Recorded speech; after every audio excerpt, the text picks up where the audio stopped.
Pano, Pak Sutri apoteker ngobrolin obat. Duet Apotheker. Pak, Apa? bahas yang berkaitan dengan puasa dong. Bahas apa emang? Kalau tentang masalah lambung gimana? Boleh. Mau mulai dari mana nih? Kita mulai dari sini aja, Pak. Dari mah dan penyakit asam lambung. Sama nggak sih sebenarnya? Karena banyak tuh pasien nanya. Bilang gini, kayaknya saya mah deh, Mbak. Atau kayaknya saya asam lambung deh, Mbak. Oke. Kalau dari gejala sebenarnya mah dan penyakit asam lambung ini mirip-mirip. Bedanya emang apaan, Pak? Nah, bedanya itu kita jelasin satu-satu ya. Mah atau istilah medisnya itu dispepsia. Itu adalah perasaan tidak nyaman pada pencernaan yang ditandai dengan gastritis atau peradangan pada dinding lambung atau usus. Nah, mah ini bisa disebabkan karena adanya luka pada lapisan dinding lambung atau usus, terus adanya infeksi bakteri yang disebabkan oleh bakteri Helicobacter pylori, terus karena efek samping obat-obat tertentu, stres, serta pola makan yang tidak teratur. Nah, mah ini dibagi dua. Ada yang namanya tukak lambung dan juga tukak usus. Gejalanya sebenarnya sama seperti nyeri hati, kembung, begah, mual, muntah gitu kan. Nah, perbedaannya hanya di tempat terjadinya peradangan. Kalau tukak lambung yang pasti terjadi peradangannya di dinding lambung, sedangkan tukak usus jadi peradangan di dinding usus. Terus, untuk mau tahu itu tukak lambung atau tukak usus itu apa, Pak? Gampang, makan aja. Kan? Ya, kalau setelah makan nyerinya meredah, itu kemungkinan tukak lambung.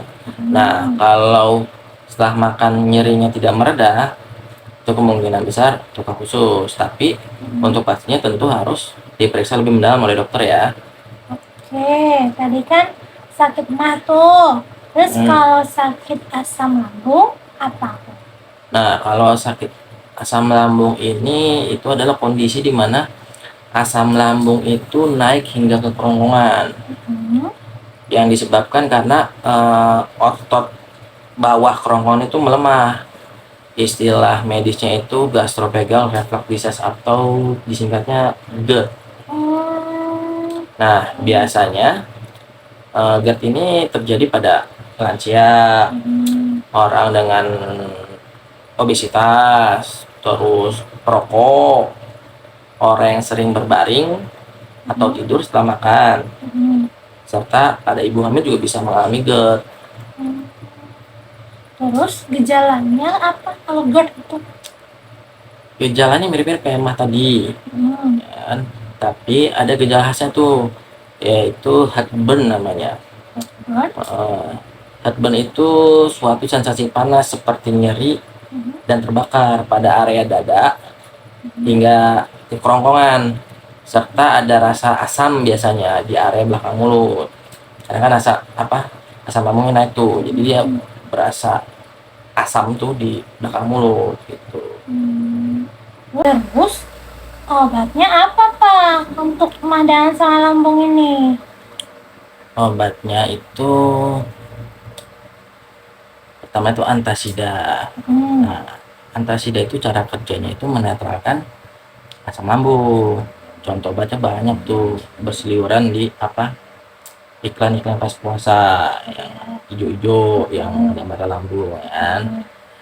Nah, biasanya antasida ini kandungannya itu aluminium hidroksid, magnesium hidroksid, dan simetikon. Terus ada yang namanya anti sekresi asam lambung. Nah, ini dibagi beberapa golongan. Yang pertama itu golongan antagonis reseptor H2.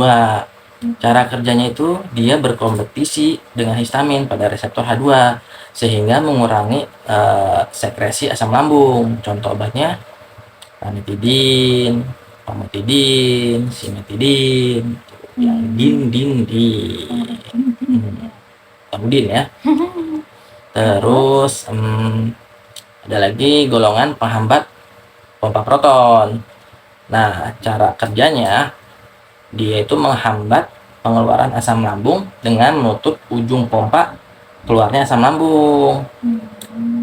Kalau contoh obatnya itu seperti omeprazol, lansoprazol, pantoprazol, ya kan? Ya, yang ada jol-jolnya. Terus golongan yang ketiga, pelindung mukosa. Kalau ini cara kerjanya melapisi dinding mukosa lambung yang mengalami peradangan dari asam lambung. Contoh obatnya itu sukrafat.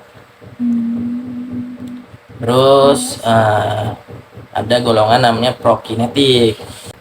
Cara kerjanya memperbaiki pergerakan dan pengosongan lambung. Contoh obatnya itu domperidon. Nah, domperidon ini juga bisa untuk mual muntah. Mual kan? Iya kan, biar kosong lambungnya, biar nggak mual gitu. Dia makan biar cepet tuh makanannya tuh dicerna gitu, jadi nggak mual. Terus? Nah, terus tadi kan penyebab emah dan asam lambung itu juga bisa terjadi karena bakteri. Nah, obatnya itu bisa dikasih antibiotik juga. Tapi ini digunakan jika memang sudah ada indikasi infeksi bakteri tadi. Obat yang biasa digunakan pada umumnya itu amoxicillin, clarithromycin, terus sama metronidazole. Itu biasanya antibiotik yang digunakan tuh untuk lambung. Terus itu kasih tips dong Pak, biar puasa nggak terganggu sama mah dan asam lambung. tips ya. Yang pertama makan sahur sama berbuka jangan berlebihan. Kalau makan yang berlebihan itu menyebabkan kinerja lambung akan menjadi berat. Jadi sebaiknya makan tidak berlebihan. Atau lebih baik makan dengan porsi sedikit, tapi dengan intensitas yang lebih sering gitu. Atau kalau misalnya lagi udah makan nih pas buka nih, tapi masih lapar nih, ya udah ngambil aja, tapi ngambil yang sehat, kayak macam buah gitu kan, paling nggak ada isinya gitu. Terus yang kedua, hindari makan minuman yang bisa memacu keluarnya asam lambung.